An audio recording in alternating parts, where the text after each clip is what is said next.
کرتا ہوں. آج کا جو ٹاپک ہے یہ بڑا ہی خاص ٹاپک ہے. آپ نے دیکھا ہوگا کہ آج تک مسیحی جو ہیں وہ ہمیشہ مسیحی ایمان کا دفاع کرتے آئے ہیں, کرسچن فیتھ کو ڈیفینڈ کرتے آئے ہیں, اور بہت کم ایسا اتفاق ہوتا ہے کہ اسلامک فیتھ کو اور اسلامک بلیفز کو مسلمان اپولوجسٹ یا جو علماء کرام ہیں وہ ڈیفینڈ کرتے ہیں.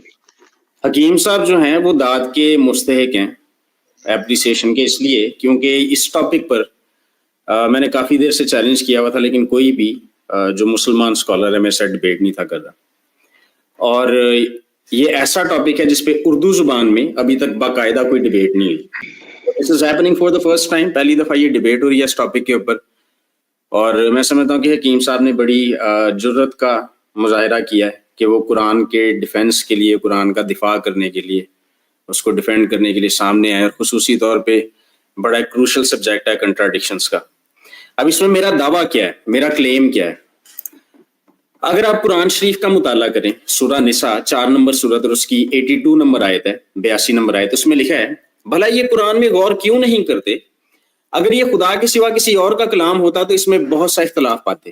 یعنی کہ قرآن شریف نے اپنے الہامی ہونے کے, اپنے ڈیوائن ہونے کے, یا اللہ نے قرآن کے الہامی ہونے کے جو معیارات دیے ہیں, چند ایک معیارات, ان میں سے ایک معیار یہ ہے, ایک سٹینڈرڈ یہ ہے کہ یہ خدا کی طرف سے ہے, اور اس کا ثبوت کیا ہے کہ اس میں آپ کو کسی قسم کا کوئی کنٹراڈکشن نہیں ملے گا, اس میں آپ کو کسی قسم کا کوئی اختلاف نہیں ملے گا. لیکن جب ہم قرآن شریف کا مطالعہ کرتے ہیں تو کم و بیش آپ کو 100 کنٹراڈکشنز مل جاتے ہیں.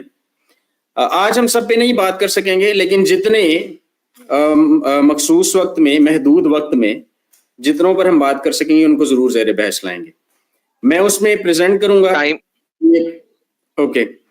میں اس میں پریزنٹ کروں گا چند کنٹراڈکشنز کو, اور حکیم صاحب سے میں مطالبہ کروں گا کہ وہ ان کے جوابات دیں. شکریہ. جی, بسم اللہ الرحمن الرحیم. السلام علیکم ورحمۃ اللہ وبرکاتہ. قرآن کریم میں جیسا کہ میتھیو بھائی نے سورہ نساء کا تذکرہ کیا, اللہ تعالیٰ نے فرمایا کہ افلا یتدبرون القرآن ولو کان من عند غیر اللہ لوجدوا فیہ اختلافا کثیرا.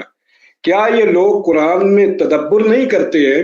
اگر یہ قرآن خدا کے علاوہ کسی اور کی کتاب ہوتی تو اس میں تضادات پائے جاتے, بہت زیادہ آپ دیکھتے. تو اصل بات یہ ہے کہ سب سے پہلے ہمیں یہ دیکھنا چاہیے تضاد کہتے کس کو ہے, تضاد کی تعریف کیا ہے, اور تضاد کس چیز کا نام ہے. تو سب سے پہلے تضاد کہتے ہیں متضاد کو, مخالف کو, ایک دوسرے کی ضد کو. تو ہوتا اصل میں یہ ہے کہ اصل میں اختلاف کے اندر, تضاد کے اندر 8 بنیادی چیزیں, لاجیکلی 8 بنیادی چیزیں ہیں, ان کا یکجا ہونا موجود ہے, وہ موجود ہونا چاہیے ان کو, وہ موجود ہوں گی تو تضاد ہوگا. اگر وہ 8 چیزیں, یہ ایک بیسک ہے, لاجک کی بالکل ابتدائی باتیں ہیں یہ, ان میں کچھ چیزیں جو ہے وہ 8 بنیادی باتیں ہیں. ان میں موضوع ہے, محمول ہے, مکان ہے, زمان ہے, جز ہے, کل ہے, اور قوت و فعل ہے. یہ ساری چیزیں جو ہے نا, تو ان کو جب جمع کیا جاتا ہے تو پھر دیکھا جاتا ہے کہ کیا یہ تضاد ہے یا نہیں ہے. ٹھیک ہے جی.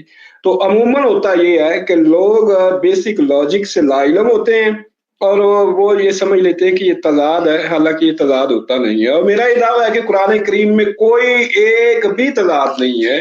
آج آپ دیکھیں گے انشاءاللہ, وہ یا تو ایسا ہوتا ہے کہ اس کا فہم نہیں ہوتا, تو فہم نہ ہونے کی وجہ سے اس کو تضاد سمجھ لیتے ہیں وہ لوگ, تضاد نہیں ہے. تو یا یہ دوسری یہ بات ہے کہ بائبل کے تضادات ایک معروف چیز ہیں, تو پھر ہمارا منہ چلانے کے لیے کہہ دیتے ہیں کہ لو جی اچھا اگر اس میں ہے تو دیکھیں جی قرآن میں بھی تضاد ہے. تو دیکھتے ہیں میتھیو بھائی کیا تضاد نکالتے ہیں.